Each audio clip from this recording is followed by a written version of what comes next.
Hello. Hello, everybody. I see a lot of familiar faces and some new ones. Hello, hello.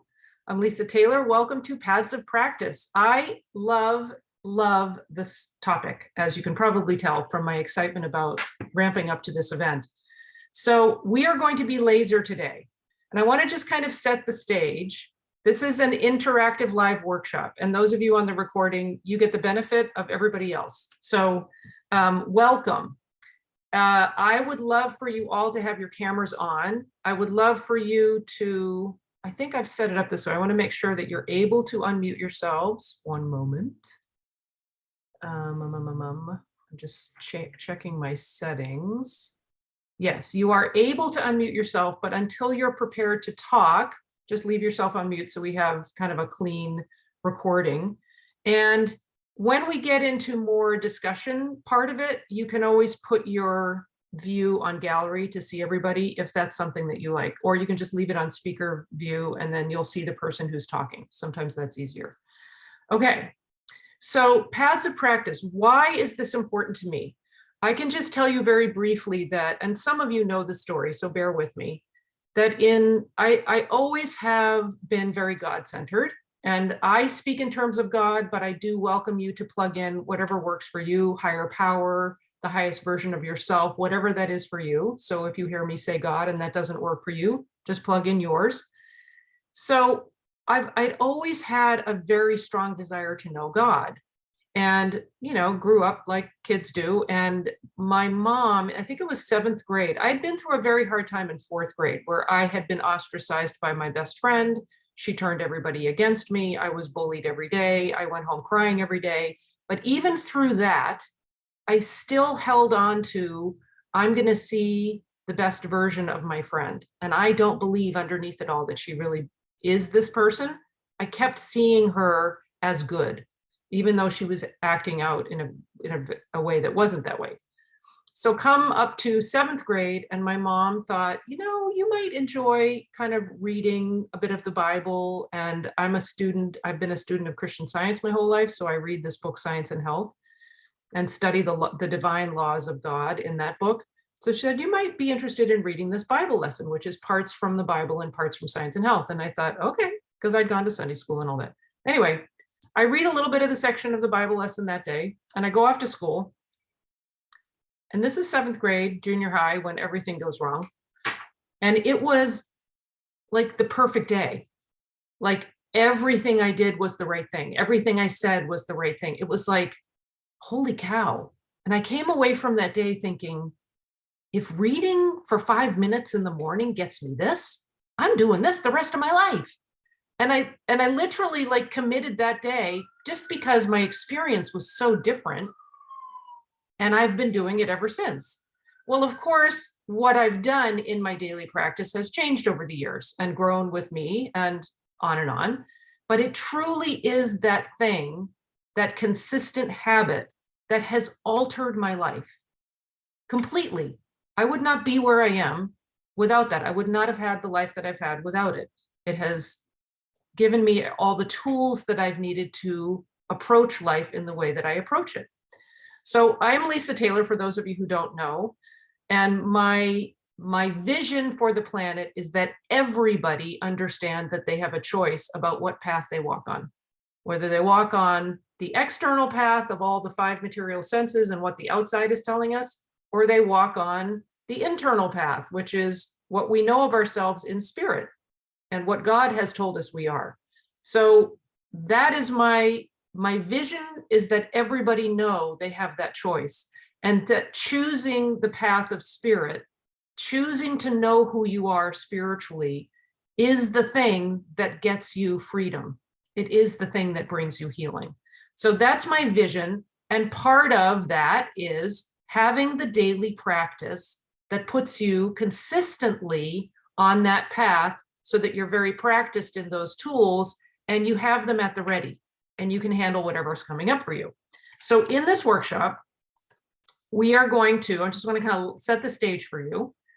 We're going to identify the 3 key elements. There are probably many more than 3, but I'm just framing it this way. 3 key elements You're going to be doing a bit of work yourselves, because I'll give you, if you got the homework, like being able to think it through a little bit yourselves ahead of time.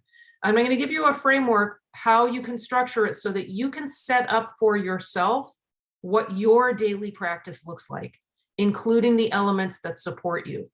So we're going to have a bit of a workshop, and then there'll be time for Q&A in there as well. So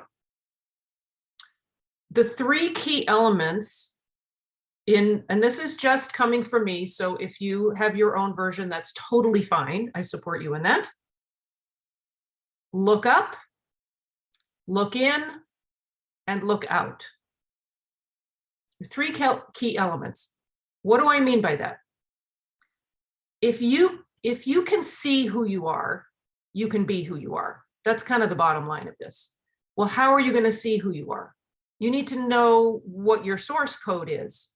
So you need to know, for me, it's God. For you, it may be highest self, whatever that is. You need to intimately know God.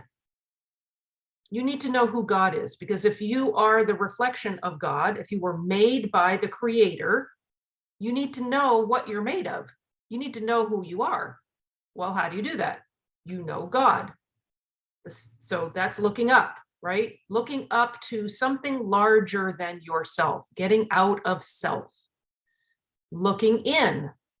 Who am I? Who do I want to be? Who am I showing up as? Who am I? And then looking out. If you can see who you are, you can be who you are, you can shine that outward and bless everybody else. Be an example of what other people can have, what freedom they can have. So, okay, that sounds good. Now, how do we do that? What does our daily practice look like to get to the point of having a consistent way of looking up, looking within, and then shining out and serving others? So there is all this research that's been done around sort of high performance habits and what does it take to be a high performer? As a spiritual warrior, as a person who's on this path, you want to be excellent. You want to be a high performer at the things that are going to get you to the place of understanding, proficiency, consistency, confidence. You want to be a high performer in that. Well, there are all these studies that have been done around what does it take to be a high performer. Consistency is one of the biggest things. Repetition, one of the biggest things. Being able to commit to something consistently. So once you design today your daily practice, there's going to come a point where you get to make a commitment to that. Now, why would you want to make a commitment? Because it's going to get you to where you want to go. So we need to, as Simon Sinek says in his book, start with why. We need to start with why. Why do you want this in the first place? Why do you want to have a daily practice? What is it getting you? Why? So I want you to take a moment. Oh, the other thing I want to do before I get to that, please all turn on your little chat, go to the bottom of your screen and click that little chat button. If you're on a computer, it's a little harder on a phone. Click the little chat button, because I'm going to be asking you to respond in the chat and say me, or no, or whatever it is. But be ready to say chat. So who in the chat can you respond? Who would like to have a very consistent daily practice? Just type me in the chat. Let me know who of you would like to have a consistent daily practice. So we are all aligned. Okay, now that you've said that, now I want you to tell me why. I want you to take a moment, and I'm assuming you all have something to write with, pen and paper. Take a moment, and I want you to write down, why do you want a consistent daily practice? Why? What is it getting you? What's the motivation behind it for you? And I'm actually going to do this with you. I'm going to take a minute. Just take a minute and write it down. There's power in this. Trust me.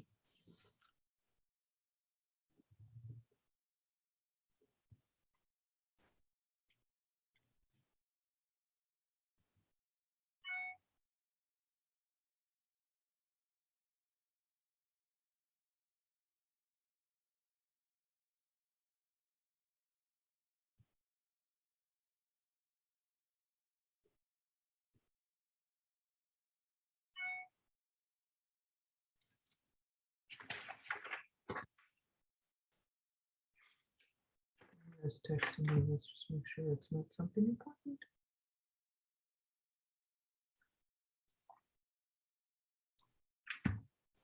Okay, so I've given you enough time to do that. Who would like to share? Just unmute yourself and share. If you'd like to say, why do you want to have a consistent daily practice? Why is it important to you? I wrote to ground myself in truth and reality. Okay. Why do you want to ground yourself in truth and reality? That's what I'm getting at. Like, why do you want to do that? It's a tougher question. It's like, dig a little deeper. It's like, that's kind of like, that is the right answer. I mean, that's like the right answer. Like, yeah, that's what we're supposed to do. But why? Why do you want to ground yourself in truth? Anybody? Go ahead, Moff. Okay, so for me, it gives me balance. It gives me calm in the morning, allows me to focus my day, aligning myself with the actions that my thoughts are providing, setting the tone for my day. Okay, and what does that get you? So it gives you that balance. It gives you, what does that make your day, how does that make your day different? Because once I have set that tone for myself, then it allows me to take action in what I'd like to get done, where I'm going, even if it's running errands, to be consistent in that. Those, let's just start with the basic thing, getting the errands done. But it also sets the tone for the work that I'm doing and what I want to accomplish each day. So then that's why I do my morning calm meditation, balance time, etc. Okay, anyone else want to share? Thank you, Mom. I think it helps me to resist the suggestions of the thoughts that work against where I want to be. Okay, awesome. And why do we want to resist the thoughts that would work against us? Why do we want to do that? I want to be reminded of who I am as God made me to be, and to live in that rather than believe or buy into the suggestions. Okay, so I completely agree with everything that you guys have said. We need to get down to, why do we want that? Like, does it make us better people in the world? Does it mean that we are better able to be more loving to those around us? Does it make it better at our jobs? Does it elevate our life in a way that we're more healthy? So the answer to all of that is yes, but we need to get connected to, what are the gifts in this for me? Like, why do I want to do that? Because if we don't have the why underneath solidly, we're not going to show up. We're going to get talked out of it. Because you guys know as well as I do, because I think everyone here, it has a daily practice and is interested in bettering themselves and seeing themselves as a spiritual idea. So that gets us to the place of leveling up our life. We actually have a better life when we're living it in terms of spirit and not in terms of the 5 physical senses. So that's that kind of connecting more to that why is a really important thing to do. It's a really important piece to be connected to in your own thought, in your own experience. So that kind of sets the context, having the why. Then when you go, okay, if I'm looking up and I'm looking within and I'm looking out, what am I doing? You get into the doing and being part. What am I doing? Because there's a lot of discussion in sort of transformational circles. It's not about doing, having, being. It's about being, doing, having. So it's all about, who are we being? So when we look at this, we need to look at, who do I want to be? And what do I need to do to build the context for that to happen? So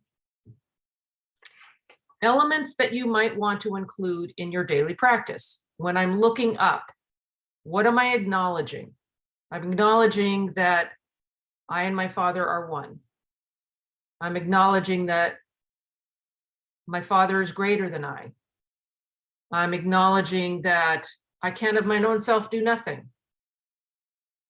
That there is none good but the Father. These are all sort of quotes from the Bible, right?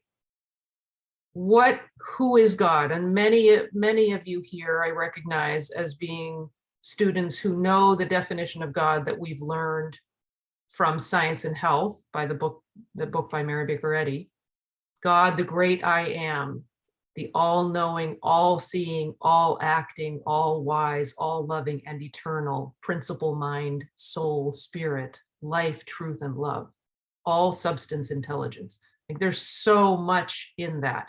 We can spend a lot of time talking about that. So part of your daily practice looking up is getting to know who is God. The 7 synonyms are a great place to start with that. So what does it take to do that? Humility, gratitude. What is our way of being in looking up? We want to be in a place that's receptive. We want to be in a place that's open. We want to be like, what qualities? So I'll just list off a few and then you guys can jump in. You know, a place of gratitude is always a wonderful place to start. A place of humility, receptivity, confidence that this practice is actually working for me. It's actually doing some good. Consistency, that place of affirmation where I am affirming the truth. What ideas do you guys have? What qualities would you want to be expressing when you're looking up and aligning with the highest ideal of man? Trust. What was that? Trust. Trust. Absolutely. Trust. And Focus. faith. Faith Faith. Faith in. in God, in good, in love. Okay. Focus. Focus. Oh, I like that. Focus. Okay. Willingness. Willingness. Like that major mentality, right? The willingness to shift, to be as a little child, to leave the old for the new, like the willingness to see it differently, the willingness to receive fresh insight.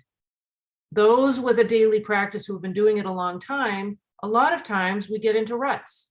So staying out of those ruts, letting it be fresh every day, being in that place of, I'm willing to see it new, see it fresh. Okay. Surrender. Surrender. Love that. Yes.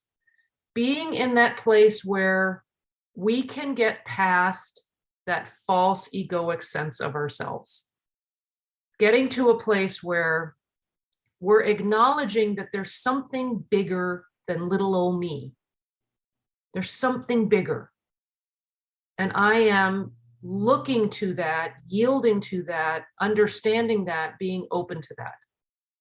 So all of those qualities. So with those ways of being, what do you do to scaffold those ways of being? We have to study. Well, you have to study is an interesting way of saying it. Moffat mentioned meditation. So sitting in stillness, the elements that I would say are within this looking up place, be still and know that I am God. Right. Being still and knowing. So who am I being? I'm being still and I'm knowing. So that's one element. Meditation, silence, stillness. What's another way? What's another thing we can do? Reading. Somebody mentioned reading and studying. So reading scripture, reading spiritual text, sometimes listening to. So in sort of taking in content that would give us a sense of this. Writing. Journaling. Okay. And break that illusion of television and all those things that are being said by waking up to what's really going on. Yes. So actually, I'm really glad you mentioned that, Barry, because one of the things that I would highly recommend is not picking up your phone, turning on the radio, turning on the computer, turning on the TV until after you have established your thought for the day. Right. Slowing down, because so many people are in the habit of picking up their phone as soon as they get up. Right. Go ahead, Maude. Yeah, sometimes I find that just getting out and taking a quick walk, getting in nature, stepping out to my back porch and listening to the birds sing, Okay. walking onto the coast and look at the birds floating, just nature basically. Ding, Just ding, ding, ding, ding, ding, gold star, Moffat. That is the key. One of the keys to connecting with something beyond ourselves, larger than I, is getting into nature. And if you don't have if you live in a city and you don't have the opportunity, like Moffat said, just watching a bird floating through the air, looking at the plant sitting on your desk. Like nature can be a very small piece of nature. You can still get the big aha of nature, even from a little tiny bit of it. But connecting with being at one with nature, because it is the expression of the all. It is a very clear expression of the all. The other thing that does that is animals. Those of you who have pets know exactly what I'm talking about, because it is that place of non-judgment. It is that place of acceptance. One of the other things that we want to feel, the way of being, is that place of acceptance. We want to know that the creator of all accepts us for who we are, that we have been made, and that we are enough just as we are. We don't have to go out and prove it. We don't have to build our way up to it. We already are present reality. The other thing that we want to include in this is a sense of being in the moment, a sense of present reality. Being present, being in the now. We know there is no time. Quantum physics has shown it. We know this from metaphysics. We know there is no time. There's only now. Many of you know the book, Eckhart Tolle's book, The Power of Now. It's a great book if you haven't read it. Being in the present moment is critical to this practice.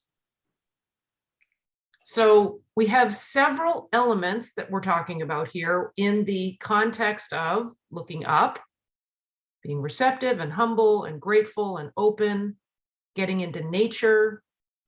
Moving your body is another thing. Moffat actually mentioned this a little bit, going for a walk.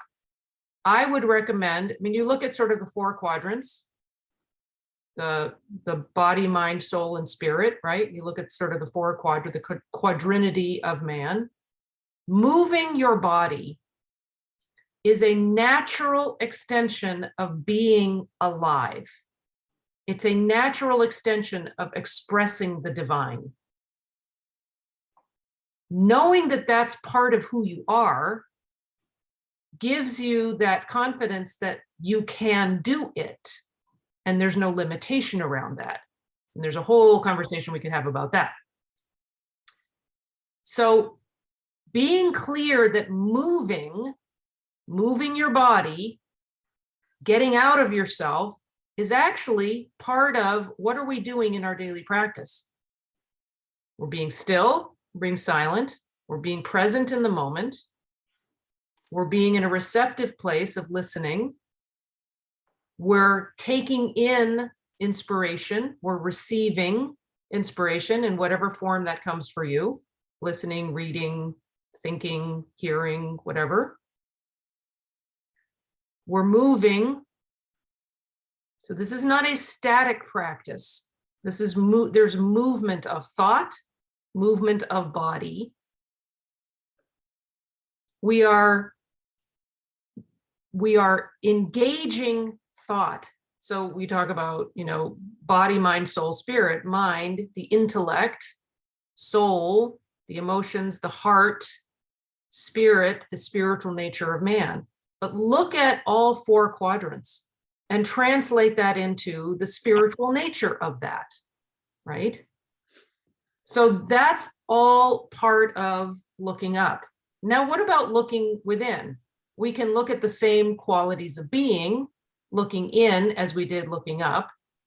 The same qualities relate, but what are we doing when we're looking within? declaring who we are, affirming who we are. We haven't really talked about affirmations. We can affirm the truth of God and be very clear about declaring the truth, the absolute truth of God. We also want to declare the absolute truth of man. When we look within, the kingdom of God is within us. The kingdom of heaven is within you. We want to recognize that in ourselves. What does it take to do that? Who do we need to be to recognize that? And how do we do it? What activities are we doing to get that in place? And I can just give you a little example. One of the things that I know is important is a sense of discipline. So when I get up in the morning, my alarm goes off. A lot of times I'm up before that and praying and thinking. Two things happen. One, I tend to wake up praying because that's just my life and that's where my thought is all the time. So I tend to wake up to saying the definition of God. I have a rule with myself, and this is what I'm talking about. We need to scaffold ourselves with activities, what we're doing, that put us into the place that we want to be mentally, emotionally, spiritually. Who do we want to be? So we want to build those activities around us that scaffold us in doing that. So I will not let my feet touch the ground. I will not get out of bed until I have gotten to the place where I am open to being of service. This kind of gets to the third element, looking out. But I like those three elements, looking up, looking within, and looking out, happen before I even get out of bed. So knowing that little cycle of three, those three elements, knowing what those are, clearly identifying them, and knowing that those are kind of overarching big pieces, but they're also the little thing that you can do in your thought with every challenge you face. Those three elements are available to you every moment, and you can cycle through that to work through a problem instantly. You can say, wait, I want to look up. I want to know what is true in the absolute right now. I want to look within. I want to know that that is true for me in this moment. And now I'm going to express it outwardly. So I will not let my feet touch the floor until I have recognized and acknowledged that my only purpose for living is to serve God. That's the only reason I'm here, is to serve God and to be available. There's a phrase in the Course in Miracles that is, what would you have me do? Where would you have me go? What would you have me say? And to whom? And I have added to the front of that, which I believe is the most important piece, who would you have me be? So who am I? What am I doing today? Where am I going? What am I saying? And to whom? And then the why kind of encompasses all of that. But who would you have me be? So I get up, my feet touch the ground, I instantly go put on my running stuff because I am going to get out the door and I'm going to go running before I do anything or go walk in nature or go do it. So I'm going out into nature immediately. Why do I do that? Because I'm not going to let, some people call it mortal mind, monkey mind, false ego. I'm not going to let that false ego convince me that I'm too tired, that I can't. I'm not even going to give the arguments a chance to come in. So what is it for you? What activity guarantees that you're going to step into the way of being that you want to be? Who has an example that they can share with us? Moffat already shared going out for a walk, which I love.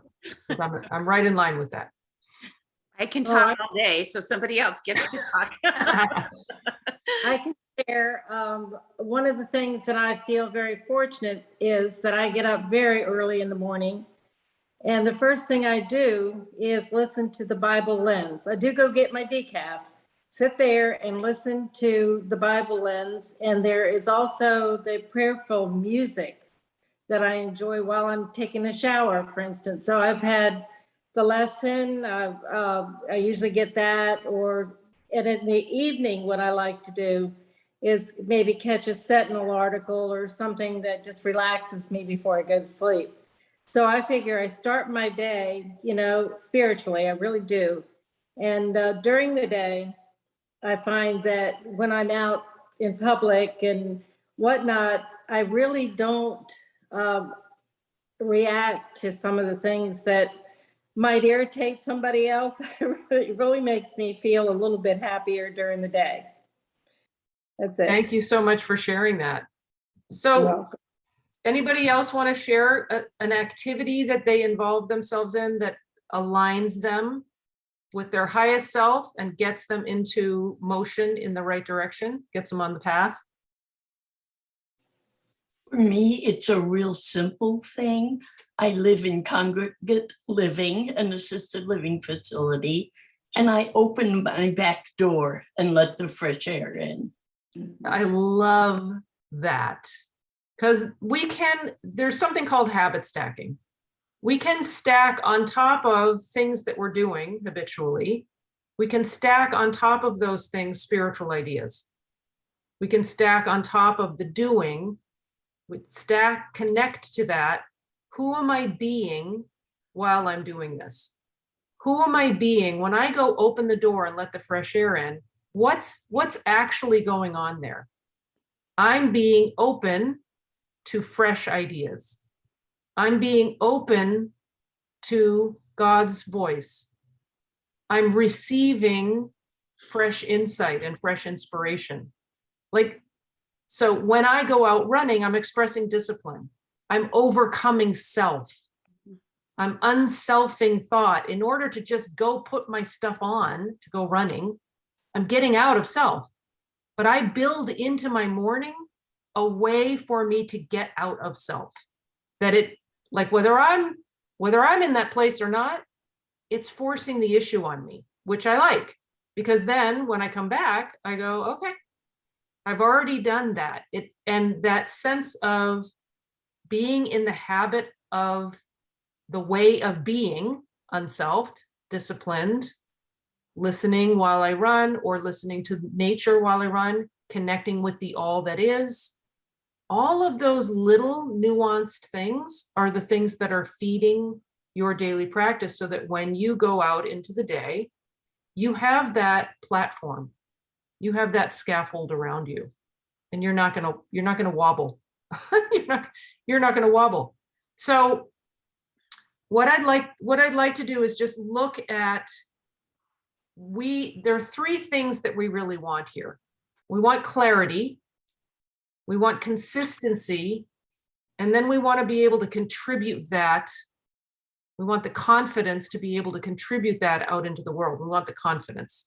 We want the clarity, the consistency, the confidence, and that gets us to that place of being able to contribute, being able to go out into the world and be the people that God has made us to be, and not resist that. Okay, I'm just looking at one. There we go. Okay. So because I'm a student of Christian Science and I have studied it all my life, there are certain things that I have grown up with, and probably a lot of you are familiar with it because it looks like a lot of you are in the same community. There are a lot of sort of daily commands that we have grown up with. To watch and pray to be delivered from evil, essentially, to watch and pray. So being in that watchful place, standing porter at the door of thought, recognizing what are those thoughts that are trying to get in. When we establish our daily practice, we establish ourselves for the day, we are much more able to perform those quote unquote duties of standing porter at the door of thought, watching and praying, being active at the post, and not being a sluggard in the race or a slacker at the post, as it were. The other thing we want to talk about is defending yourself daily. What do we mean by defending ourselves? What are we defending? That highest view of who we are. So in the morning, when we have, or in our daily practice, whenever that occurs, and it can happen morning, all through the day, and at night. Somebody mentioned, praying before we go to bed. That's a whole nother part of the daily practice. Defending ourselves daily is defending what we've established in thought as the truth of who we are. When we see who we are, we can be who we are. And there are times being who we are truly takes defending who we are, defending ourselves from what's sometimes known as aggressive mental suggestion. Those suggestions, when the world comes in from the outside and start screaming at you to do something different, to believe something about yourself. We've heard a lot of that with the pandemic. This is real. And there is a fear of that is very strong.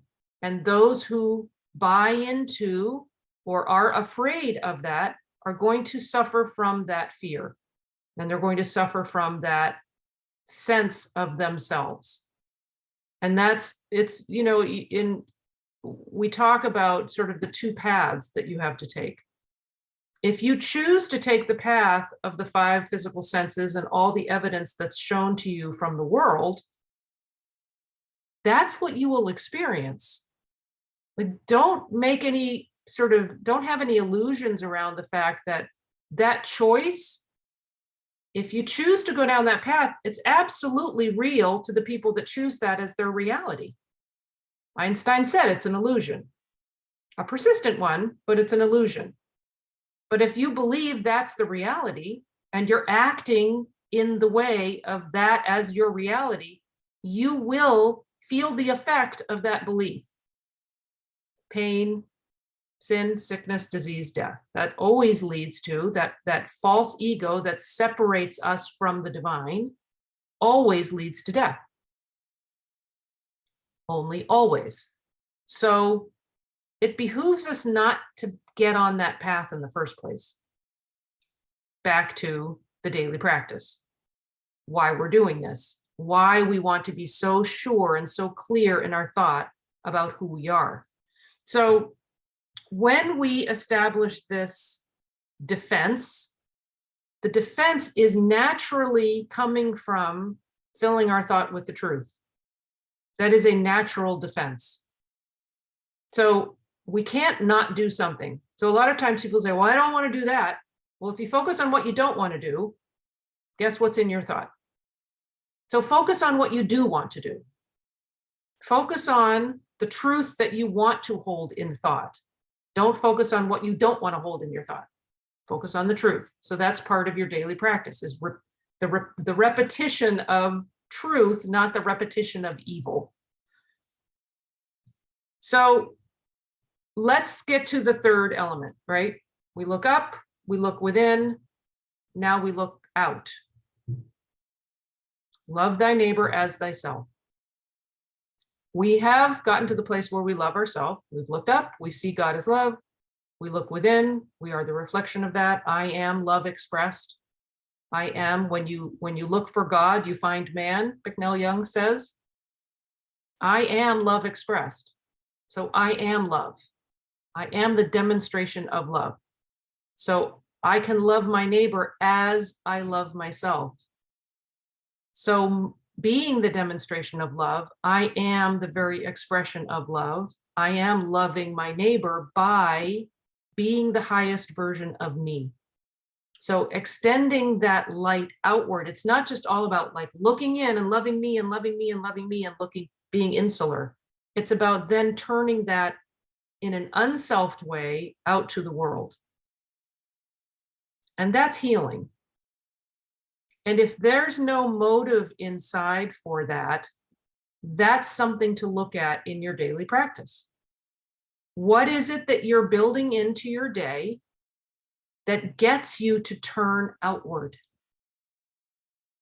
Do you have something built into your daily routine that's part of your practice that gets you to think of other, to serve God? Are you available? And this comes up for a lot of people. Are you available to do God's work? Whatever that means for you. That doesn't mean you need to be a spiritual practitioner. That doesn't mean you need to go work in a church or work, that could mean you're a construction worker who's building houses, or an electrician, or an artist, or a musician, or a computer programmer, or a nurse, or a doctor, whatever. What you're doing is not the important thing. It's who you're being while you're doing it. Who am I being? Am I being the demonstration of love? Am I loving my neighbor by being, expressing outwardly the highest version of me? And are you choosing that when you decide to go out into the day, or go out from your practice? You're in silence and you're doing your practice, and you're meditating and you're praying and you're reading and you're listening and you're all filled up. And then you start your day. You go out and you run errands. You go get in the car and get on the road. It's like, no, you just heard. Who am I being? Am I prepared to be unselfed? Have I built into my practice unselfing thought and action? And if you don't have a way into that, let's talk about it. Who has an idea around unselfing that they want to share? What's a way that you have found gets you to be unselfed? Gratitude is always like, you can't feel grateful and still feel selfish at the same time. Like, gratitude is, for me, that's like the go-to tool to get unselfed. Who else has an idea around that, about getting unselfed? Oh, I should take off my spotlight. Just go ahead and unmute. Oh, can you? You should be able to unmute yourself. Unmute. Okay. Hi, Lisa. Yeah. Oh, never mind. Oh, go ahead. Which one? My thought is doing the best job that I can do, whatever I'm doing, whether it's my work, or I'm in the garden, or I'm taking a walk, or I'm with a friend. I really try to be the best I can be all the time. And I think that helps me to unself me.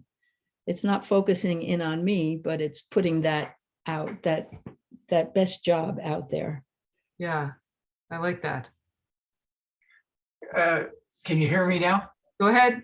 Okay. Well, the thing I do when I go out is of course I do just like the previous lady mentioned, but I really try to be more loving to everyone. But if something across my path that doesn't seem right, I really find myself correcting my thinking about it, because I want to see love expressed, and I know it is expressed through that individual, or it's happening. It's not right. I have to focus in my consciousness what is right, because God is right there where they are, just as much as he's with me.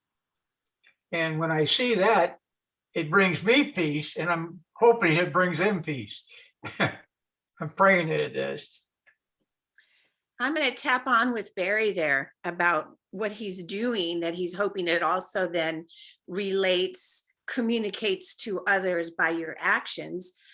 My personal thing my little mission I'm on right now is the I ams. I think that I am something, right? And you can throw any word at the end of I am. Probably the two most powerful words. And this sounds like self, right? But if you take I am selfless, right? That's who I'm going to be today. Or I am sanctuary. And I'm thinking, when I say I am sanctuary, then I am inviting in those looking for something that I may have to share, that maybe I didn't even know I had to share that day, right? So I have myself on a mission. I have a 40-day mission of, in my morning practice, to add in some I am. Also helps set my morning tone, my day, right? And I too have been a Christian Scientist my whole life and still am a practicing Christian Scientist. And I find with the truths that I understand from Christian Science that these new things that I'm interested in and learning just expand my practice of Christian Science. I just love it. Thank you for this podium today, Lisa. I love what you're saying, Maf, because the I am statements are so powerful. And many of you who are in my community kind of know this, but for those of you who may not be familiar, one of the tests, and I so appreciate that Maf brought this up, one of the tests is whatever we're saying to ourselves in our own thought, be very alert to the I am statements that are coming up in thought, because that's one of the ways that kind of mortal mind, monkey mind, false ego would try to trick us, is put it in the first person. Man, I'm so confused. Wait a second. If I can't plug in God for I and make a true statement, it's not true about me. God's not confused, like whatever. Oh, I'm such an idiot. Like, do we say that to ourselves sometimes? God's not an idiot. I can't, like, that's not a true statement. So being able to like be alert to catch yourself when you hear those I am statements, if you can't plug in God, it's not true. I love I am sanctuary. I love that because that is such a service oriented, I'm here to serve, I'm here to be available. Let me be the sanctuary for others. It reminds me of the story in the Bible where Jesus calls the woman to him. And I think is it the woman at the pool, the woman with the issue of blood? And he calls her to him. What he's doing is he's calling forth, he's establishing the place where she can step into her highest self. So we get to be that place, that space for others in which they can step and be their highest self, because we're seeing them as their highest self, because we've established an atmosphere of thought in which they can see themselves as their highest. It's like being that space where everyone around you, kind of being that Christly presence, where everyone around you just feels lifted up. You know those people in your life. Like you just like being around them because you just feel better. You feel better, you feel seen, you feel better about yourself, you feel energized. It's like everything feels lighter and better and happier and good.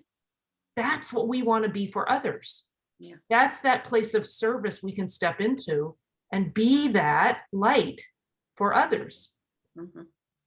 Who else has an activity that they have incorporated in, or a way of being that they've incorporated into their life that puts them into that place of being unselfed? I love what Mrs. Eddy says in miscellaneous writings. I'm able to impart truth, health, and happiness. That's the rock of my salvation and the truth of my being, I think it is. Yes. Yeah, and I love that. And when things come up, and then I can say, I am able to impart truth, health, and happiness. We need that joy in our life. I love that. Inez, thank you so much for sharing that. I am able, like the very beginning of that. Let's just take that. I am able. God is able.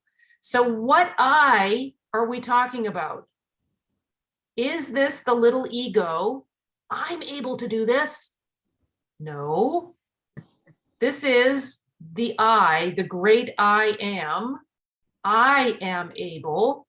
And as a reflection, as the demonstration of the I am able. So there's humility built into the I am statement. There's a sense of humility. There's a sense of releasing and overcoming false egoic thinking, emotional thinking, being whipped around by circumstance thinking, victim thinking, overcoming all of that to be in the I am thinking, to be in the I am place. It is the most humble thing. to stand firmly as the beacon, to be the light, it's the most humble thing you can do. Because you're not going to be the light unless you've gotten rid of false ego, unless you've overcome that. And let's tap into that a little bit more, because you were talking, Lisa, of putting God in front of taking the I out, right? God, or however you were stating that, but we read and grew up with God, the great I am, the all-knowing. And then we all can probably finish this beautifully. What a great way to tap in all those thought processes you were just sharing with something from Mrs. Eddy's writing, the all-knowing, all-seeing, all-acting, all-wise. Holy Toledo, there's no end there. Yeah, and we were actually just doing that in Morning Metaphys the other day. I was like getting down to basics. I think that was yesterday. Taking that God, the great I am, the all-knowing, take the all-knowing and put it in front of each synonym and claiming it for yourself. Each one, and do that. So it multiplies. So you take those 6 precursors, right, and put them in front of each. So it's like, however many it is, 6 times 7. Pretty good at math. So the other thing, there are several dailies. A lot of us know this, like love thy neighbor as thyself. Pray daily for yourselves, right? Mentally, meekly, and importunately. Mentally, meekly, and importunately. We've pretty much covered that in what we're saying. And knowing that there's another passage from Mrs. Eddy's that a lot of you may be familiar with. God gives you spiritual ideas, and in turn, they give you daily supplies. So that goes back again and connects to focusing on our way of being rather than on what we're doing. God gives you the daily idea, the spiritual ideas that in turn translate into the supplies. So the spiritual ideas are part of who we are and the way of being. Who am I being? What qualities am I expressing? And that translates into doing things in a way that is expressive of that. Okay, because I need to look at the clock. We're getting really close to time. So when I send out the recording, I will send you this worksheet, because there's a worksheet. So we have the sort of the image, the overarching context of looking up, looking within, and looking out. That's a very simple tool that you all can use anytime. So just know that's available to you. I want to kind of sum up a little bit around that. Know that that's available to you.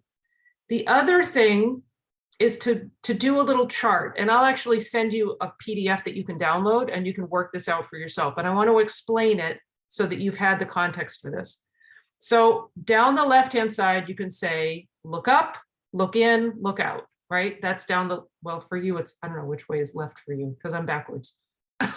So down the left is look up, look within, look out. Like those are the 3 categories, right? Across the top of the grid, who would you have me be? What would you have me do? Where would you have me go? What would you have me say? And to whom?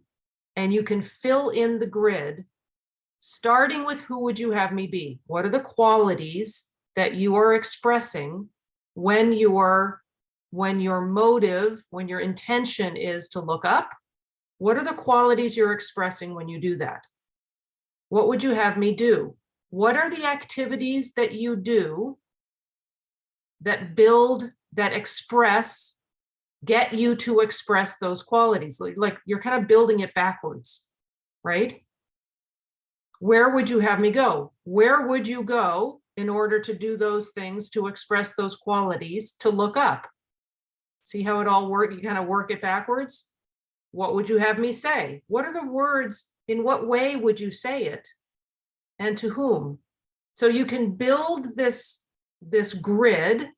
And in that grid, once you have that filled in, you can say, oh, okay, I see the elements of my daily practice already laid out for me here. Now, there are 2 different kind of daily practices that we're talking about. One is, what is the routine you have to establish your day, to establish the evening before you go off to sleep. You know, that's a whole nother time of day that a lot of times people have a routine around that. I highly recommend it, by the way.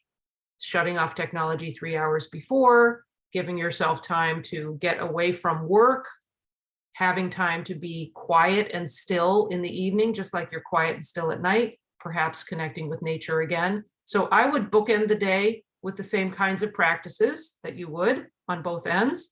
And I set alarms throughout the day to do little mini versions of that through the day. So that constant look up, look within, look out, that's a constant pattern going. It's like a spiral going through the day, right? So once you have the two different versions of practice, one is sort of those practices. The other is, what is your daily practice in living your life? How are you practicing being the person you are, the highest version of you in your daily walk? And we did touch on it a bit today with a lot of the sharing, but that's something to be conscious of, not just go, okay, I'm doing this thing and now I'm like putting that aside. Now I'm going to go do my day. There's a disconnect there. Let those two things overlay on each other so that who you're being in your daily practice is who you're being through the day. So you're actually living your practice. It's not pocketed during times of the day, though it may be more focused during those times. You're actually living your practice. You're walking on the path of your practice. That is who you are. Okay, I've gone right up to time. We can stay a few minutes longer. If there are any questions, I would love to just open it up for questions. If anybody has questions or comments, or you want to have anything you share. So let's just open it up for everybody if you want. Any questions? Very quiet. No questions. Awesome. I did a great job. See you later. I'm just going to say thank you for this podium here today and Awesome. see all the faces of a lot of people I have known. Thank you for this. This is awesome. Yeah, I'm glad you came. Yeah, this was really fun and good, and great stimulator of thought and such. I want to go back to when you were talking about the looking out, loving neighbor as ourselves and so forth. I'm just reminded, I am so inspired by one of my volunteers from my nature center who has a good voice, and his ministry, if you will, how he loves his neighbor as himself, is when it's your birthday, he calls you up and sings happy birthday to you. He does this he's doing this every day.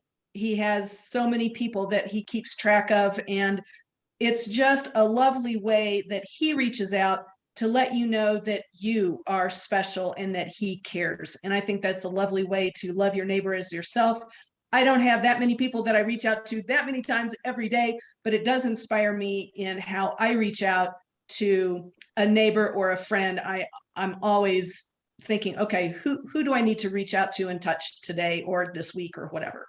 I love that. It actually brings up, there's a really interesting, a guy that I follow, Brendan Burchard. I don't know if any of you know him. He's a high performance coach and clearly God-centered and very biblically based. So you hear, sometimes he'll quote things, but one of his practices is writing 5 notes a day, handwritten 5 notes a day, and sending them out in snail mail. And doesn't take, there was this guy, Jack Marshall, who I used to work with, said, it doesn't cost you anything to be nice. And he was, it doesn't cost us anything to be nice. I love what you shared, Nancy, because it's such a simple act and people just want to be seen. Don't they? I mean, don't we feel in our heart of hearts, there are so many times where we just want to be seen and heard and feel loved. And everybody feels that. And if we can play a part in seeing others, truly seeing them as Jesus saw them, see them as God sees them, and lift them to that highest place of seeing themselves that way, that's the highest call of man. Like, that's it. That's what Jesus did. And he's the exemplar, right? He saw God's man. So we can see others in their highest self and acknowledge it and call it forward and applaud it and let them know they're being seen. I love the singing happy birthday thing. That is so cool. And when you are seeing others, you're seeing yourself. So that process of that man saying that he writes 5 letters is that you are already seeing yourself as whatever that is he's presenting, right? So when you see yourself and you reach out to others, it's like, it's such a great push and pull, give and give, whatever you want to call Yeah, it. mirror, mirror.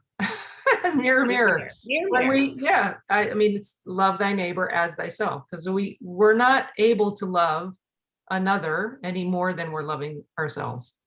I mean, we all know that formula. So this really is, just to kind of bring it full circle, this really is for you. This practice is for you to be the highest version of you, to be who God made you to be. If you can see who you are, you can be who you are. And that's the whole purpose. When people talk about, what's my purpose? I don't know. It's like, to be you. Like, that is your purpose. It's built in to be who God made you to be the absolute clearest version of that. Be the version that God made, and strip away, take off all the other Post-it labels that mortal mind has put on. Take off all those Post-it labels. And then what's left is who God made. Like, all the beliefs, just rip them off. That's not you. So see who you are, see your brilliance, love who you are, and be able to stand. And this takes, like, this is where you got to get it, really get that it's God and not you personally. If you can stand before the world and go, I love who I am. I love who God made me to be. Like, be able to do that.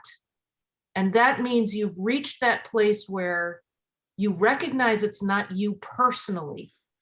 It's God shining through you. It's God being expressed as you. And be able to say, I love God, but what the people are hearing around you is, I love who I am. I love who, I'm amazed. Look at who God made. This is awesome. Like, be able to say, I love this, and mean it, and not do it in a fake way, and not feel embarrassed about it, but really stand in that. Like, I challenge all of you. I challenge each and every one of you to be able to, like, imagine yourself standing on a bridge with, people everywhere. I love who God made me to be. I love who I am. And I love who God made you to be. I love you because I love God made man. I will leave you with that. And I will put the little worksheet in the email with the recording. So if you want to do the little grid and download it, you can kind of do the worksheet of it and see if that serves you. I do invite any of you who are not already in kind of the Morning Metaphys group. For those of you who don't know, I do a live show every day. I don't know, call it a show. I do a live inspirational time every morning, every weekday. And if you are not a member of that and you'd like to just check it out and see if it's something that you're interested in, just go to thischoicematters.us, and just sign up to be a guest and come in. Like, next week is the end of April. Just come in as a guest, see if you like it, see if it's something that appeals to you. And then if you like it, you can sign up for May. There's that. And if I'm not in regular contact with you and you'd like to just, I would love to work through any of this. If you want ideas about how to go a little bit deeper on things, or if you're not familiar with some of the ideas that were shared here today, I am so happy to just go in a little bit deeper with you one-on-one. Just go to meetwithlisataylor.com and sign up for a time, get on my calendar, and let's talk, because that is really why I'm here. I love these ideas and I love supporting people and sort of working through stuff. So if you're not one of my regulars, just if you're new, just go ahead to meetwithlisataylor.com and just get on the calendar and let's chat. And if you want to be a guest have a guest membership for Morning Metaphys, thischoicematters.us. Sorry, all different, all different URLs, but I hope that serves. All right, so much love to you all. Thank you for joining me, and I will see you next time. Have a wonderful weekend.